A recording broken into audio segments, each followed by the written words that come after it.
Hey, what's going on, everybody? My name is Corey, better known as the Seaman.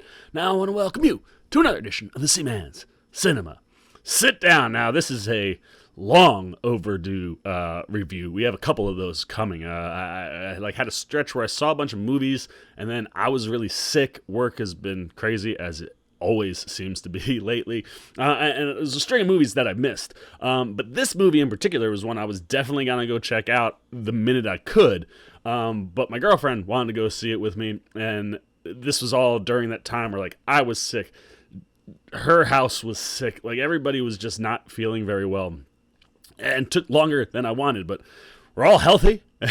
We finally were able to get together and go check out this brand new Guy Ritchie film, which I'll tell you right now, it does not disappoint whatsoever. What are we talking about? Why don't you pull up a chair, man? Take a seat. We're getting ready to dive in, spoiler-free, into The Gentleman, a return to form for Mr. Guy Ritchie, back into the British gangster movies that we've known and loved him for. Now, I'm not going to say, I don't think it's quite on the level of, Lock, Stock, and Two Smoking Barrels, or Snatch, two of my all-time favorite Guy Ritchie films, but it is so a return to form, and the thing that Guy Ritchie can do so well, besides weaving a gangster tale, and this gangster tale is a lot of fun, man, twists, turns, things you don't see coming, there's surprises, all the stuff you could want.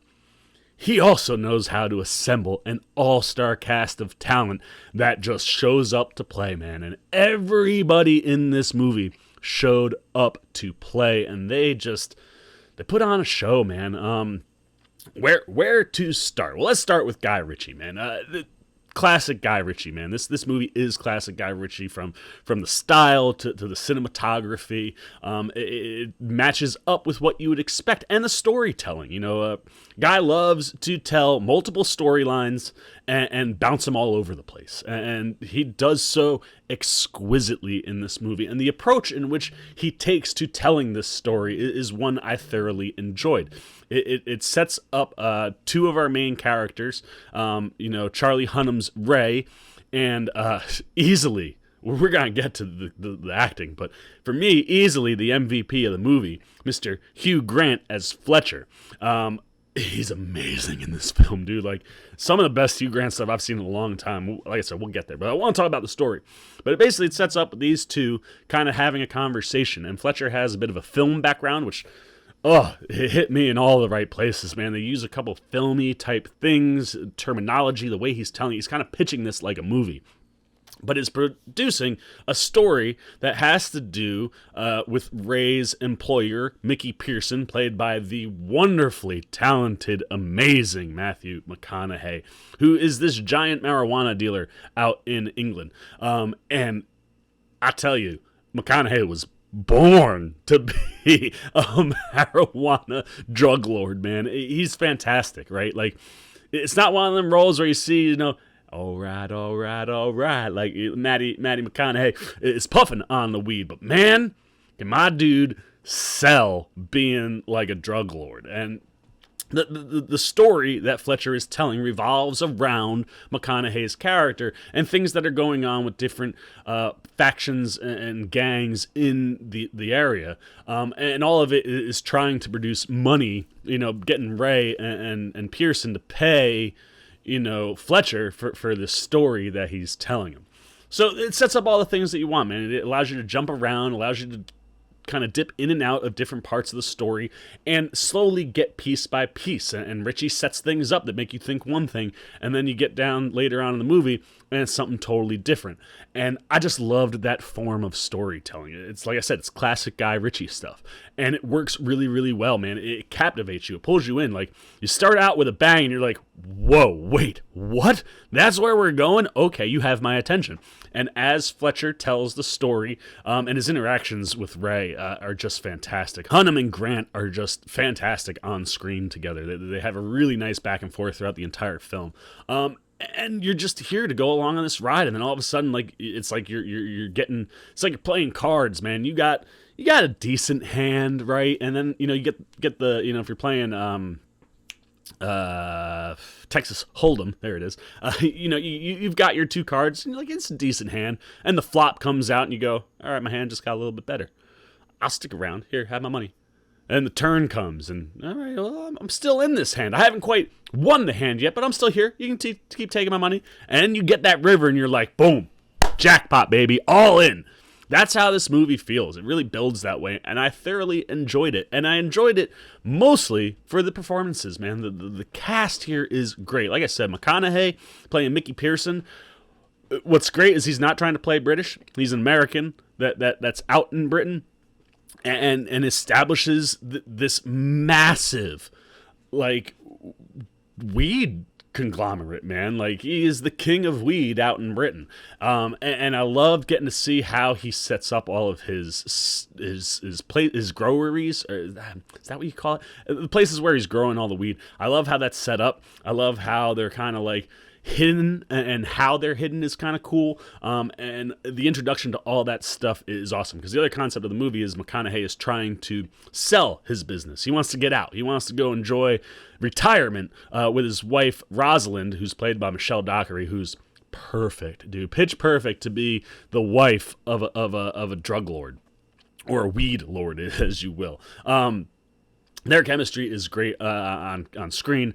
Their back and forths as like husband and wife are great, and the different elements of the story that ties Rosalind in, fantastic. Love the way all of it works out, and it just constantly has you pulling and rooting for McConaughey's character the whole film. And he's electric. He just sets the screen on fire, as McConaughey does, man. Like I said, he was born to play a weed drug lord. But the MVP of this movie for me is Hugh Grant, and Charlie Hunnam, man. That conversation that they're having is so good. But Hugh Grant, I've been watching Hugh Grant movies for a long time, and I love Hugh Grant. He's very, very talented, but he's always Hugh Grant, if you know what I mean. There's not a ton of variation to the character deliveries that he gives, at least from a vocal standpoint. He opens his mouth up in this movie, and I think it's Cockney, but it's like a hardcore accent, and you're like, whoa, who is this guy? That's not Hugh Grant. And immediately, Hugh Grant disappears, and Fletcher, like, just embodies what you're watching. And Grant crushes it. The way he tells the story, the way he's trying to get Ray to buy in, to give him money, the double deals and things that he's manipulating and moving around to try to help himself out. It's wonderful, and his delivery is the key to the film, man. It was just, I never saw it coming. Like, I expected to hear Hugh Grant, and all of a sudden I heard Fletcher, and I was like, whoa! And he is the most electric thing in the whole movie, even though it's just him talking to Charlie Hunnam and telling the story. He's amazing, man. Anytime Hugh Grant is on the screen, the movie is winning. And he was the surprise MVP for me. I assumed it would be McConaughey, or if you were going to have that dark horse, probably Colin Farrell, who also is amazing in the film.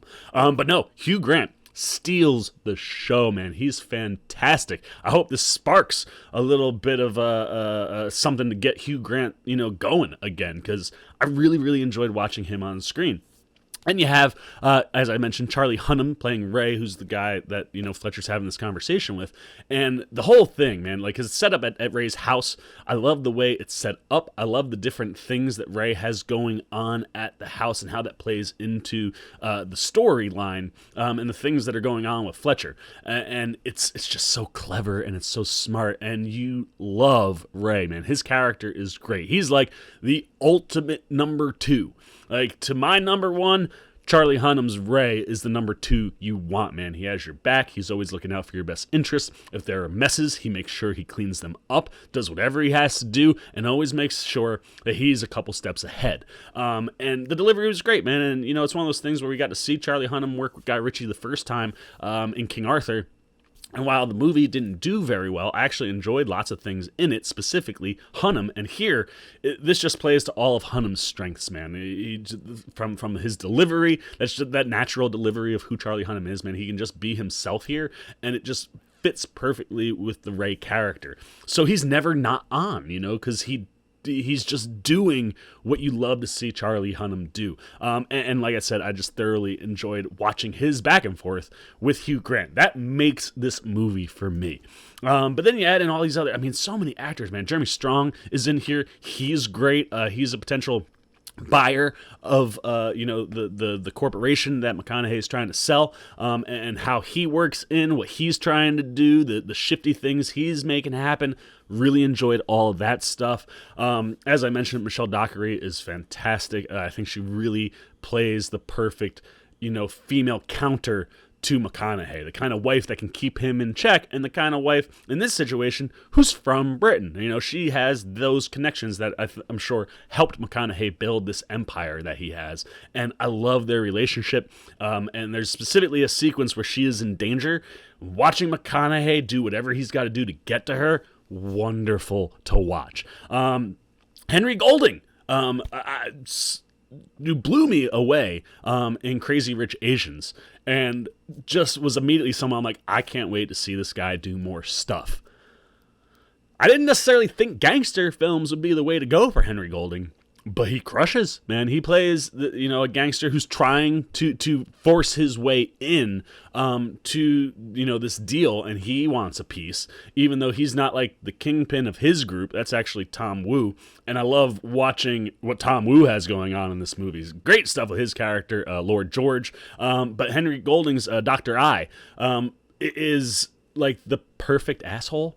You hate him so much because of certain things that he does, and he's likable to watch until a specific moment, and then when that moment happens, you're just like, kill this guy, kill him, and kill him good. And that's the type of stuff you want from like a movie that doesn't really have a main antagonist so much. He is probably your focal antagonist outside of the stuff that Hugh Grant is trying to pull off. Henry Golding is the guy that you hate. And now I've saved one character for the very end of our conversation in this cast, and that's Colin Farrell. The minute I heard that he was going to be in the Guy Ritchie movie, I was like, F you, take my money, man. Like, just take it now. I love Colin Farrell. Huge Colin Farrell fan. And while his career has had ups and downs, it has certainly been going in the upward momentum lately. Everything that he does is just great. And here he, plays this boxing coach, and they call him Coach. That's his name in the movie. He kind of has this group of young, British gangsters. It's a really nice mixture of all these different guys who come in and train with him, but they're also doing like gangstery things. And their group is fun, man. They're one of these guys that they put masks on and they do raps as they do like illegal stuff, and then they post it up online. Stuff's fun, and the stuff that group does, goes a little too far, you could say, and that pulls Colin Farrell's character in. And again, this is just Colin Farrell getting to just be Colin Farrell, but also not be Colin Farrell. Like, he's totally Coach, but he's doing all the things that you love to see Colin Farrell do. And he also just sets the screen on fire when he's on it, man. Specifically, how he plays into the end of the movie. He's gold in the third act. So when you have a cast that's this good, and you got material that's as strong as what Guy Ritchie is giving you here, granted, I think I'm still going Snatch and Lock, Stock, and Two Smoking Barrels before I go to The Gentleman. But, it's right there, man. It deserves to be in that pantheon of Guy Ritchie gangster films. And I'm not going to lie, I love anything that Guy Ritchie does for the most part. I love his Sherlock Holmes stuff. Even some of the misses he's had, like King Arthur, I was here for it. Because I love his style, and it's all over this film, man. It's classic Guy Ritchie stuff.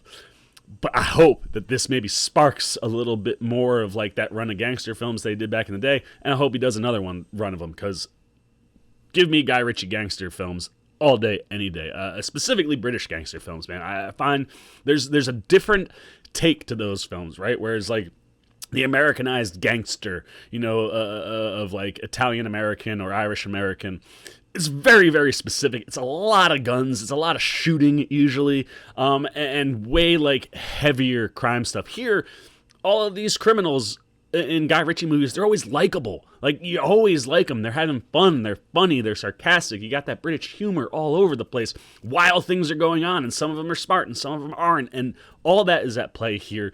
It's when Guy Ritchie is at his best, and I certainly hope we get some more. And I would love to see him go back to this well and maybe pull some of these guys. Like, give me some more, certainly, give me some more Hugh Grant. Give me some more Henry Golding. I'd love to see McConaughey do more with Guy Ritchie. This cast just fit what Guy was trying to do so well that for me, this movie is a success, top to bottom, man. I loved it. It was a great time at the movie theater, and like I said, I hope we get to see more films like this from Mr. Guy Ritchie, because this is the zone that he owns and dominates, and it was a lot of fun. So there you go, man. Those are all the Seaman's non-spoiler thoughts on The Gentleman. Long overdue, but finally got out to see it last week, and I loved it, man. It was a really good time. I had a lot of fun at the movie theater, and that's all you can ask for when you're going to the movie. So there you go, man. All my non-spoiler thoughts. Now it's your turn. Are you a fan of Guy Ritchie, in general? Are you a fan of his films? Are you a fan of his gangster films? If you've seen the movie, does this fall in line for you with what we've come to expect from Guy Ritchie in movies like this? Was this a return to form? Was this classic Guy Ritchie for you? What was working? What wasn't? What characters were you digging on? What moments, without spoiling things, were great? Like I said, just any of that back and forth with Hugh Grant and Charlie Hunnam is just fantastic stuff. Did you like the way the story was told? Anything you're thinking, if you've seen the movie, if you haven't seen the movie, has the Seaman enticed you? I hope I have, man, because like I said, Guy Ritchie in this world is just what you want from Guy Ritchie all the time, man. Give it to me. So anything you're thinking, if you were excited, you couldn't care less, you're not a Guy Ritchie fan, any thoughts you have about The Gentleman, if you're going to see it, not see it, don't care, whatever, goes down below in the comment section. As always, if you enjoyed this video, please give me a thumbs up. And if you're new to, the channel and you're checking out and you're liking what we're talking about, what we're doing, you want to come hang out some more with the Seaman as we talk movies and trailers and television, then I urge you, man, come join the Cinema Sit-Down Squad. We have fun all day, every day, talking movies, trailers, TV shows, and the way to do that is boom, jump over there, hit that subscribe button. If you really are digging what we're doing here, click that little bell after. You'll get alerts on all the videos I drop, and until next time, baby, but the Seaman Cinema Sit Down, I'm the Seaman, I'm the son, and all for peace. Well, you guys are still here. You must be looking for some more content. Well, don't worry, Seaman's got you covered, man. You got videos like this guy, and if you haven't yet, and you want to come check out all the Seaman goodies, join the Cinema Sit-Down Squad, man. Hit that subscribe button. And don't forget to hit the little bell down below that, too, so you can get alerts every time I make new videos.